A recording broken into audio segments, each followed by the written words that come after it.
Let us pray. Eternal God, human history is 1 second to you. To us, we are bounded by our infinite limitations, including forgetfulness, amnesia, problems of judgment, sometimes things around us that distract or negatively influence. So free up our memories to serve you. Bless our thoughts, we pray, that we may be drawn to good things and to point the generations to those good things for the sake of thy beloved Son, our Savior. Amen. Well, we are back with Canon Dixon dealing with the altercations in the 1549 commission with Bishop Bonner, and he's acting like a buffoon.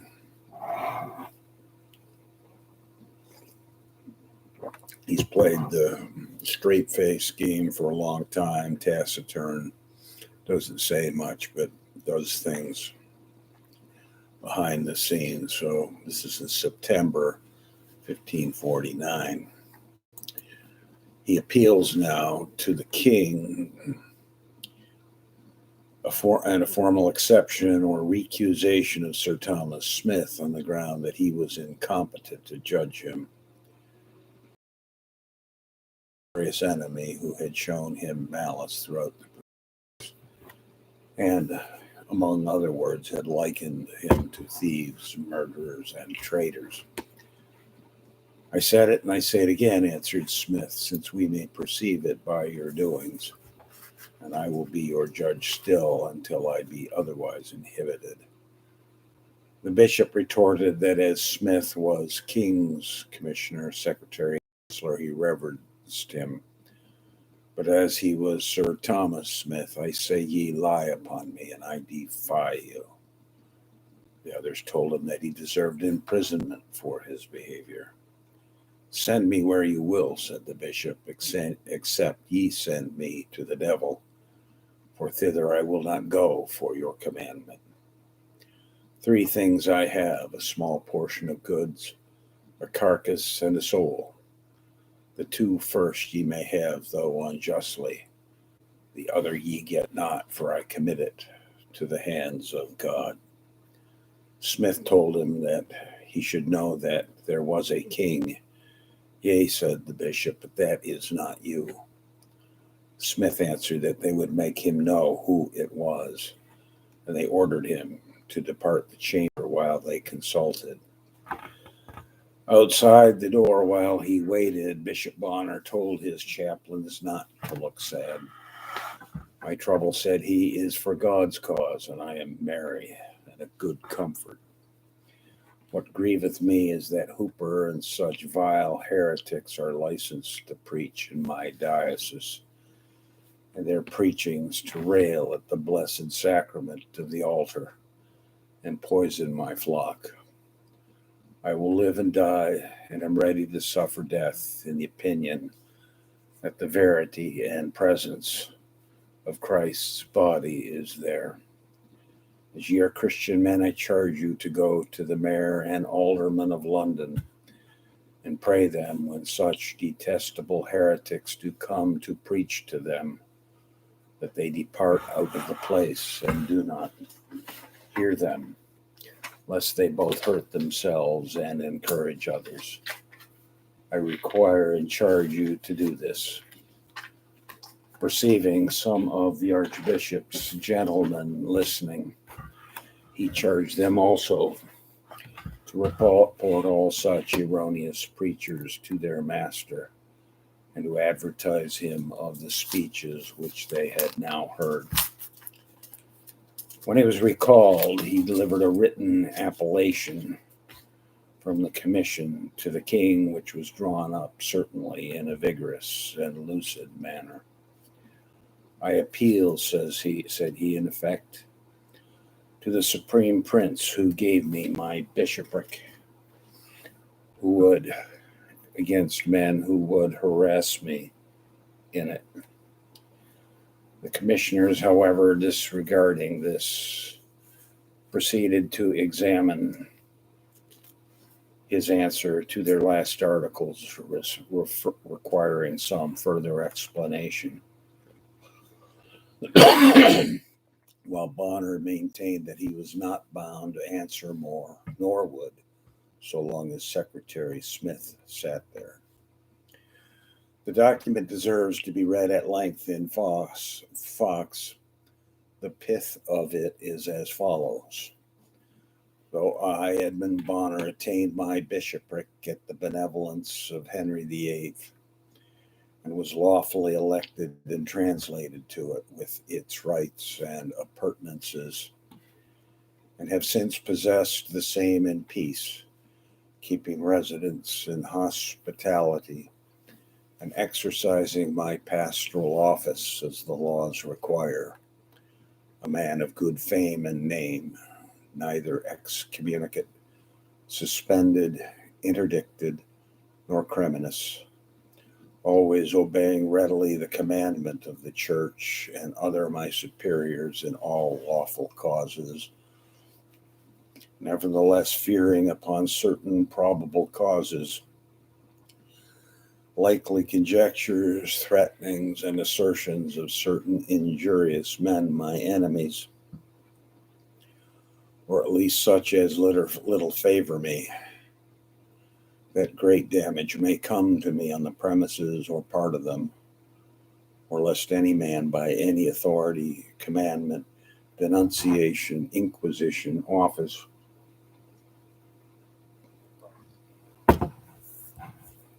may attempt to prejudice or hurt to me in my sequestration, spoiling, vexing, and perturbing by any manner of means, I do appeal.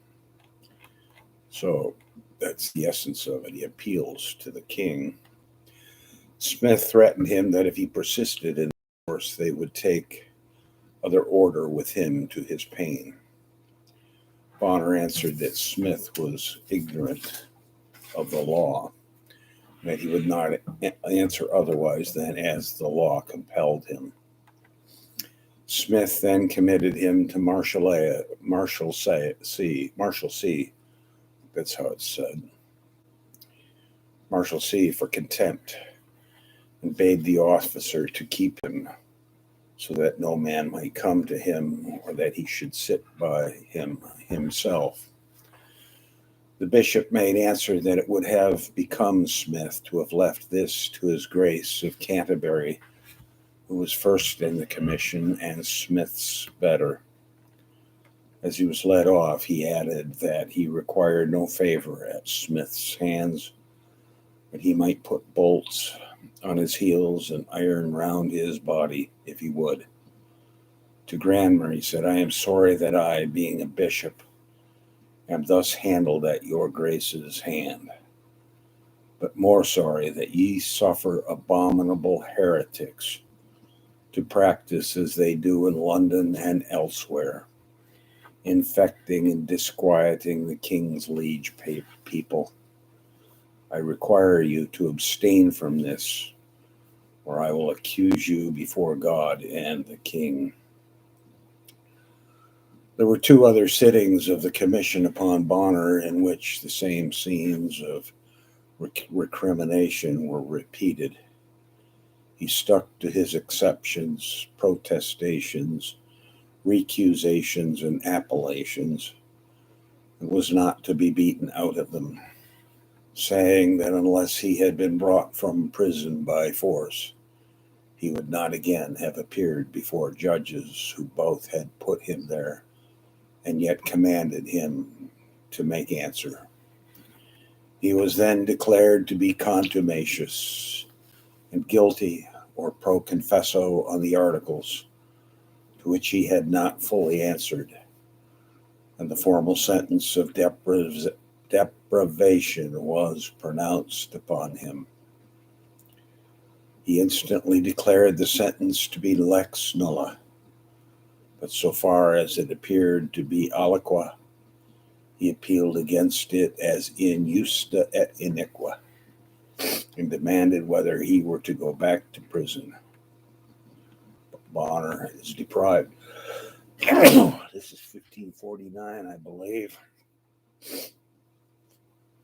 He answered that as his behavior argued greater treason than his judges had known in him, they would not discharge him. He returned to Marshalsea, from which he issued several petitions to the king and council.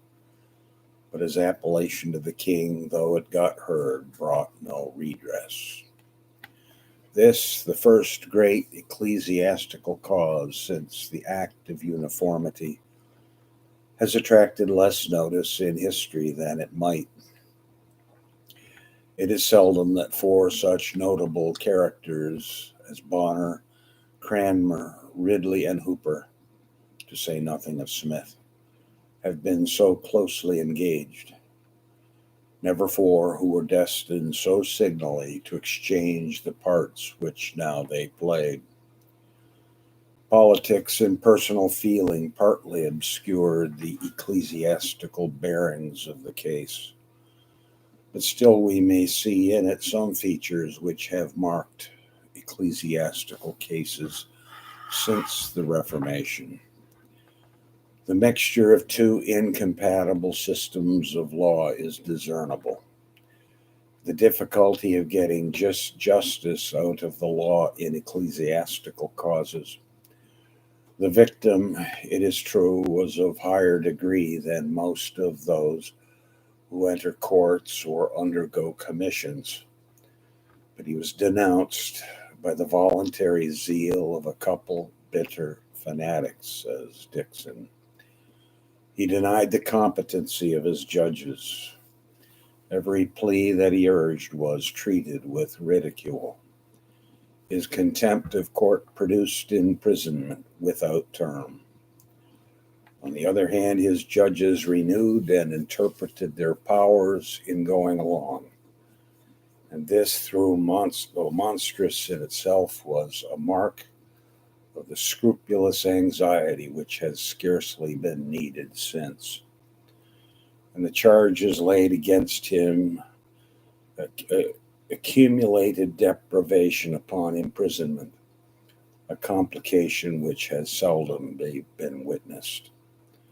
The vigor and address of Bonner were great, but throughout the address, in Marshalsea, Bonner was made to lie 8 nights in straw with a coverlet in the month of January, the marshal having taken away his bed because his prisoner refused to give him a present of £10.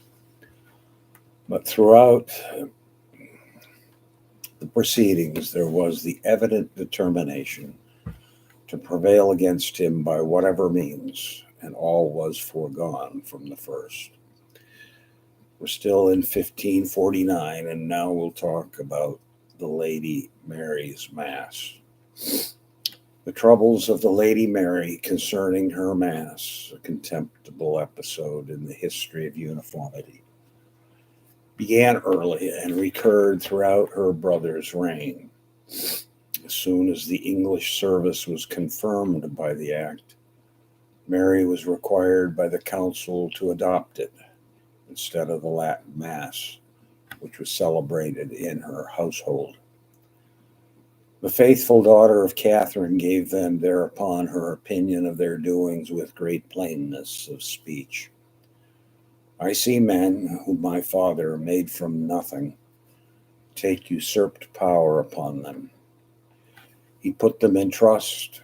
They were sworn upon a book to execute his will, and they have broken his will and made laws contrary to it, contrary to the customs of Christendom, contrary to the law of God and the Church. But if you've forgotten my father, neither God nor nature suffer me to forget him. I will keep his laws as he left them until my brother comes of age, who will then receive my obedience better than the doings of those who take a piece of his power upon them in his minority. You all consented to my father's law, and at the time you seemed to all outward appearance to like them very well. And now ye find fault in me for keeping what ye then allowed. You found no fault with those among you who ran half a year before that which ye call a law, and before the bishops came together.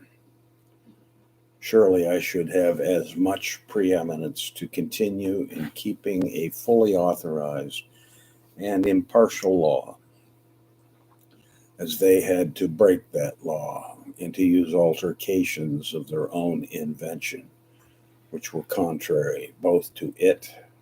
Strip has given an account of Bonner's trial, but he merely follows and abridges Fox.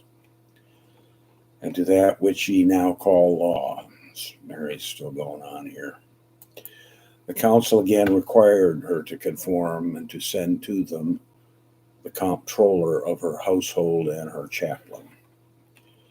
Mary refused to do either, repeating her expostulations and desiring to be left in peace with her conscience. As for her comptroller, she could not spare him, and her chaplain was sick. A more peremptory mandate and a fiercer remonstrance followed. And then the chaplain, Dr. Hopton, appeared before the council, to whom he affirmed that he allowed the earlier liturgy of the reign, the communion office of the former year. They gave him a written answer to his lady's letters, in which, after the manner of polemical writers of the age, they took her allegation parcel by parcel and sent him back.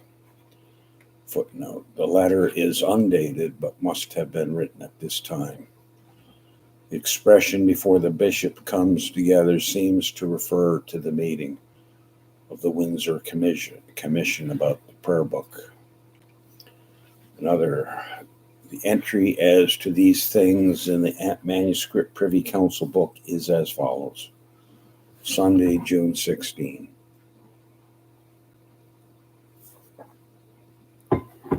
On information made to the Lord Protector's grace in the council, that the Lady Mary's grace, contrary to the King's Majesty's proceedings and the laws of the realm established in that behalf by the last Act of Parliament, did use and have Mass said openly in her house, refusing to have there celebrate the service of communion, whereby it appeareth to his grace and their lordships it might be thought she might seem to the world to disallow and be offended with the proceedings of the King's Majesty, her brother.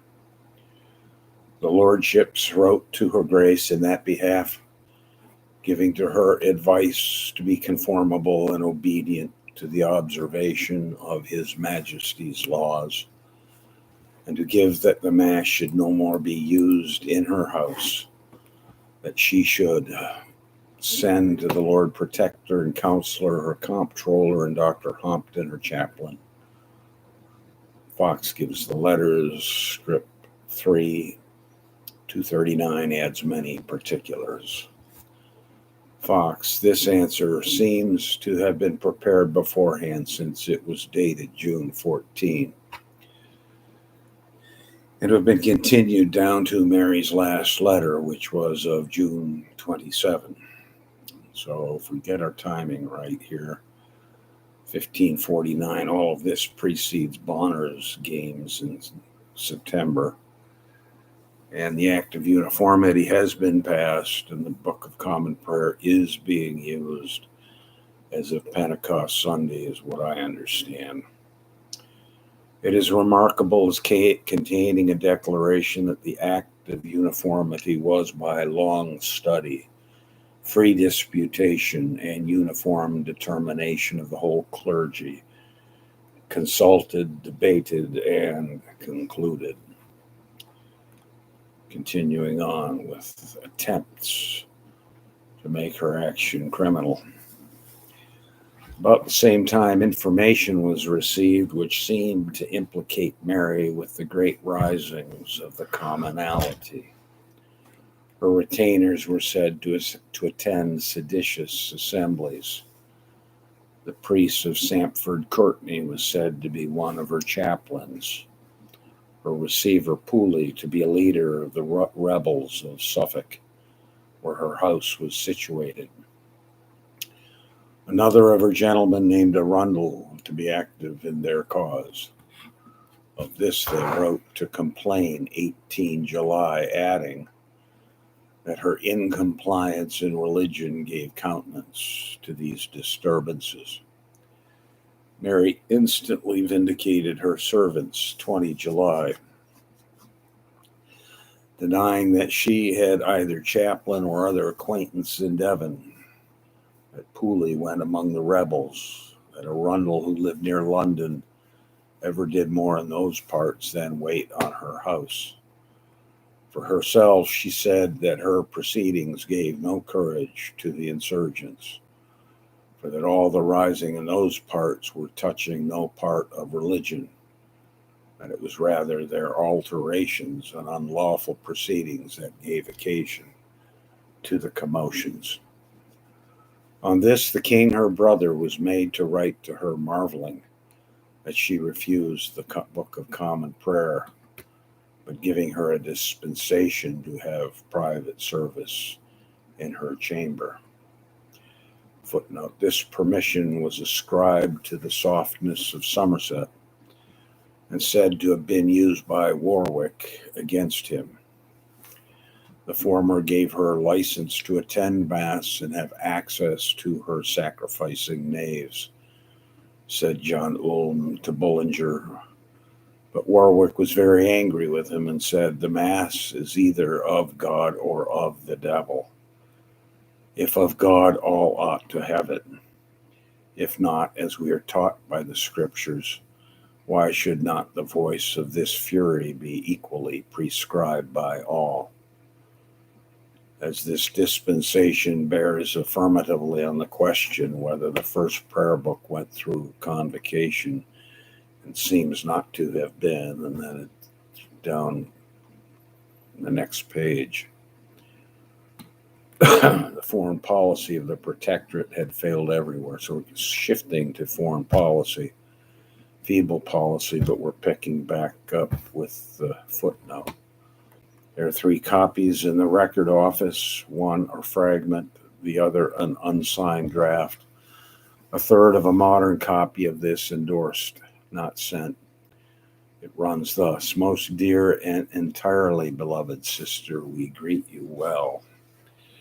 And where, after long and serious debating and conference of sundry grave and well-learned prelates and other learned men in the Holy Scriptures, we have, by the advice of our dearest uncle and the rest of our privy council, with one full and whole consent both of our clergy in their several synods and convocations, he's got that italicized, and also of the noblemen and commons in the late session of our Parliament, established by the authority of our said Parliament one godly and uniform order for common prayer, to be used in the church as well as celebration of the most blessed communion, as at the administration of all other sacraments, services, and ceremonies, to be used in any part of this our realm or other dominions, with charge to all our subjects to use the said order only, and none other, in any their common public prayers. For as much as the premises have been foreseen, considered, debated, and set forth with one agreement of all the states of our realm, he's italicized that, and by the authority of our said Parliament, as is aforesaid, we have somewhat marveled, and cannot but still marvel very much, what grounds or reasons have or do move you to mislike or refuse to follow and embrace that which by all the learned men of our realm hath been so set forth, and of all other our loving subjects obediently received. And yet, knowing your good nature and affection towards us, yeah, really, we cannot think any other matter in this your refusal than only a certain grudge of conscience, for want of good information or conference with some godly, well-learned men, for remedy whereof, like as we have heretofore appointed, to be declared unto you that we were pleased to appoint any such of our prelates or other learned men as we might understand by your suit to be most agreeable. And it goes on in that very vein. Blah, blah, blah. What do we got here? A letter to the Protector. Queen of Scots to France. Her betrothal to Dauphin frustrated the hope of the union of the crowns of England and Scotland, while the fall or abandonment of the strongholds which were designed to have exposed the heart of a defeated nation to the occasional visits of an invader betrayed the weakness of England on her own borders at the moment when her relations with the continent were most precarious. France, which had succored Scotland, now resolved to wrest from the grasp of her ancient enemies the keys which opened her own territory. A long impending war was proclaimed. Boulogne, the last acquisition of Henry VIII, was attacked. The surrounding forts were captured and the town was closely invested. To purchase peace with both countries by surrendering what could no longer be held was the prudent position of the Lord Protector, a proposition which, savoring of ignominy, was rejected by the rest of the council and used against him by the malcontents among them who were bent upon his ruin. The Protector turned to the Emperor, to Brussels, where the imperial court lay. He dispatched in the summer his only friend, the trusty Paget, faithful as yet to assist the resident ambassador Hobie in renewing the former alliance that was concluded between Charles and Henry. The intelligent comrades perused the venerable document in the company of the imperial counselors. With them, they wrangled over various stipulations, and though they failed to resuscitate the compact, one or two of the points raised by the contention may be of lasting importance that warrants the notice of history. The hollow obsequiousness of Somerset, the most facile, the most disappointing of public men, was found to have passed the boundaries of the seas and to be celebrated in the empire, the low opinion of England abroad.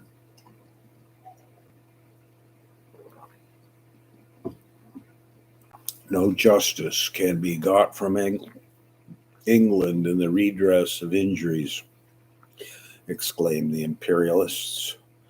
Where is justice denied? Asked Paget. You use no justice at all, was the answer. Your nation are thieves upon the sea. Our subjects cannot get justice in England. Would you arrest the whole nation on one knave mariner's complaints? Said the English envoy. It has never been seen that justice was denied. But when one of your subjects thinks himself aggrieved, he runs to Monsieur le Protecteur, and he, setting aside all the king's affairs, must attend Monsieur le Mariner, or else the latter runs home with the open cry that there is no justice in England. You yourselves would have a goodly office to attend to every man's private business. You would not do it. You would send all such to the ordinary justice. In like manner, your subjects ought to go to the ordinary justice, that is, the Admiralty. At a certain stage in all revolutions, the same thing may be seen. The high power undertaking everything and disappointing everybody. On another point, both parties were of the one opinion: the superiority of the prerogatives both of the emperor and of the King of England over that of their less powerful brother, the French king. France, which the great English lawyers of former ages had considered the example of a miserable slavery, appeared now to German and Englishmen alike the home of freedom, a country in which despotism was not unchecked. The French king, the imperialists remark, can give no part of his patrimony, nor bind his country without his parliament of Paris and his 3 estates. The King of England and the Emperor have a greater prerogative. 2 or 3 long conferences were held, and many civilities passed, but the alliance was not renewed. And Paget, who ever watched with anxiety the course of the Protector, returned home to witness Somerset's fall. The fall of Somerset had been inevitable for a year, but like all catastrophes, it seemed to come at the last. A significant portent announced it. The Earl of Southampton, Wriothesley, the reputed leader of the Old Learning, one of the original executors of the will of Henry VIII, who'd been dismissed the council that the will might be laid aside and the protectorate set up, reappeared at the council board. He came mindful of his former injury, desirous perhaps to head a religious reaction, but destined only to subserve the dark and dangerous Warwick and to be remitted to obscurity. Footnote. Instructions of Paget and the letters sent home by him and Hobley jointly were first printed by Burnet. Burnet, to whom we owe the observation that, quote, the most remarkable passage in their conversations was concerning the limitations of the French crown and the freedoms of the English, adds that the prerogative of the King of England at that time was judged to be of that extent that in a letter written from Scotland, one of the objections against marrying their queen to the King of England was that an union with England would much alter the constitution of their government, the prerogatives of the King of England being far larger than those in Scotland. Another footnote. When Wriothesley, Arundel, and Southwell conspired with the ambitious and subtle Alcibiades of England, the Earl of Warwick, to pull down the good Duke of Somerset, King Edward's uncle and protector, out of his authority, and by forging a great many false letters and lies to make the protector hated, brought to pass Warwick's purpose, who then for a while, but they 3, Wriothesley, that before was banished, the court is lodged with his wife and son next the king. Everyone repaireth to Wriothesley, honoreth Wriothesley, as the Assyrians did to Haman, and all things as done by his advice, and who but he? Arundel is promised to be next the king, groom of his stool, or controller of his hose at the least. Southwell, for his whisking and double dealing, must be a great controller in any wise. What was the end?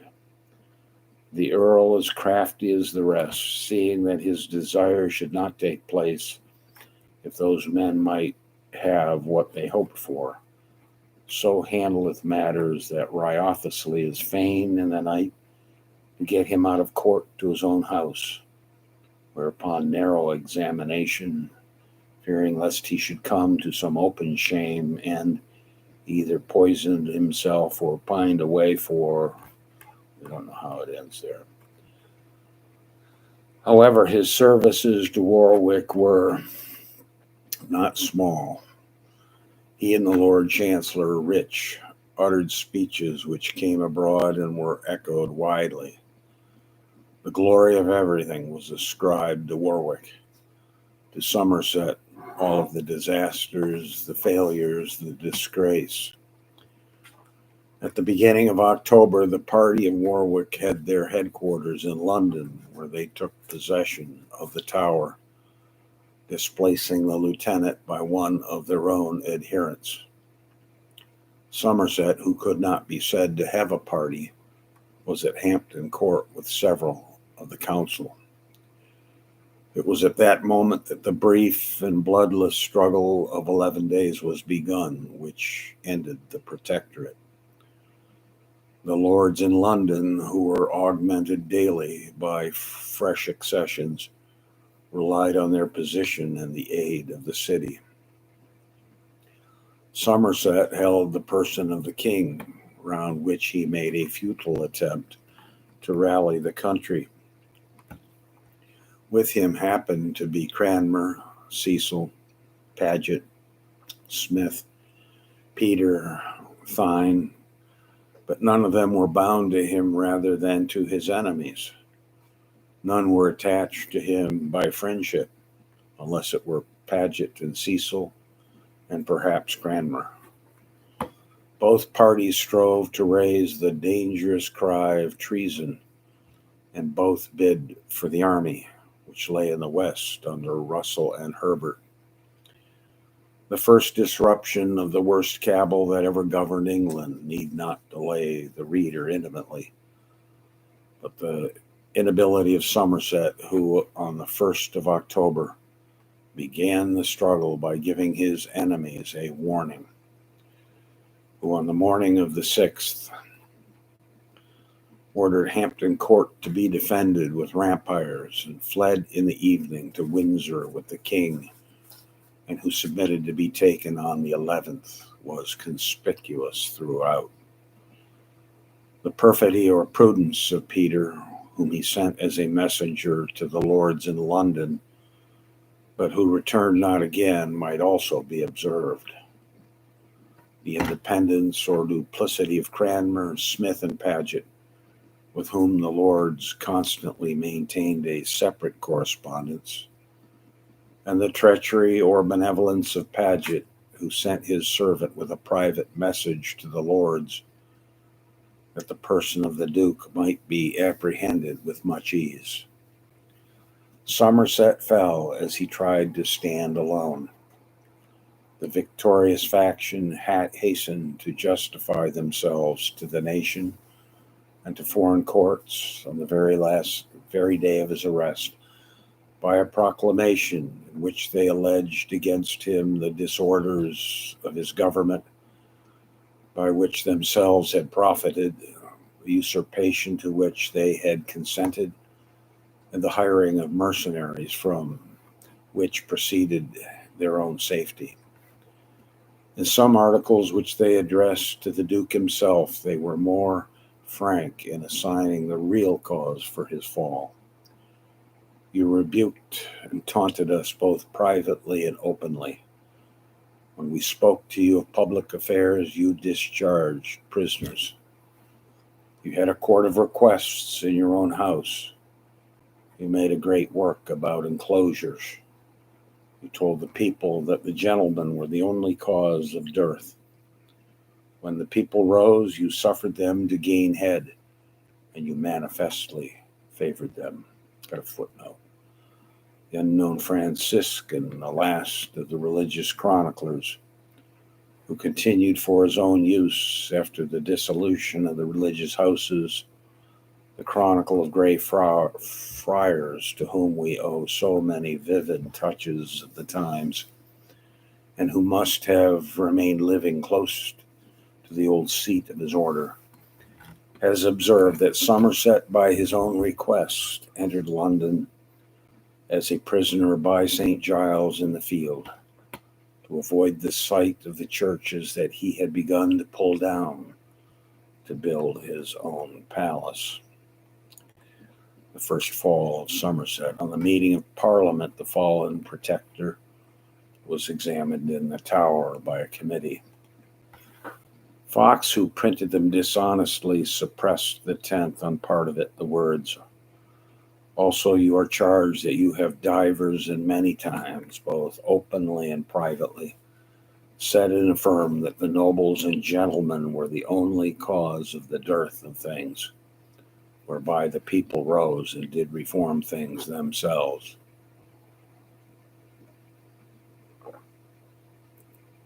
Strip, who detected the judiciousness of Fox, does two curious things on his own. He takes the articles to refer to the second fall of Somerset, though Fox had put them plainly enough in the middle of the account of the first fall. He is so anxious to criminate the luckless gardener, as on every occasion, that he declares that the articles were drawn up by him, that they are, he thinks, in his handwriting, and that he was the real author of Somerset's tragedy. Poor gardener. In Strip's Cranmer. 1549, Gardiner's not in jail yet, but Bonner is. So, Somerset's being examined by a committee in the Tower. And he is treated leniently. Committed himself, confessed on his knees all the articles against him. It's got a long list of accusations. And subjected to a heavy yearly fine. But a severity was not intended. The fine was remitted. The Duke was soon allowed to appear again in the council, and the marriage of his daughter Anne with Lord Lisle, the son of Warwick, seemed to close the feud between the former rivals. Some of his followers, Cecil, Smith, Thynne, Wolfe, and Stanhope, shared his brief imprisonment, and Smith, Thynne, and Stanhope were compelled to refund some thousands of pounds which they had embezzled. On the other hand, Southampton and Arundel, who may have expected from Warwick a religious reaction, were dismissed the council, while the rest of the winners of the game proceeded to reconstitute and reward themselves. A new Council of Regency was formed in direct violation of the will of Henry VIII. To those who opened their purses most freely for the suppression of the late uprisings, warrants were issued which quickly enabled them to recover their expenses. They might sell bullion to the mint, get it debased about a third, and take the profits instead of the crown. So favored were Herbert, Russell, Warwick, Arundel, Southampton, Northampton, Paget, Dorsey. And then we got some stuff here about the Parliament. And here we'll draw it to a close. Glory be to the Father, Son, and Holy Ghost.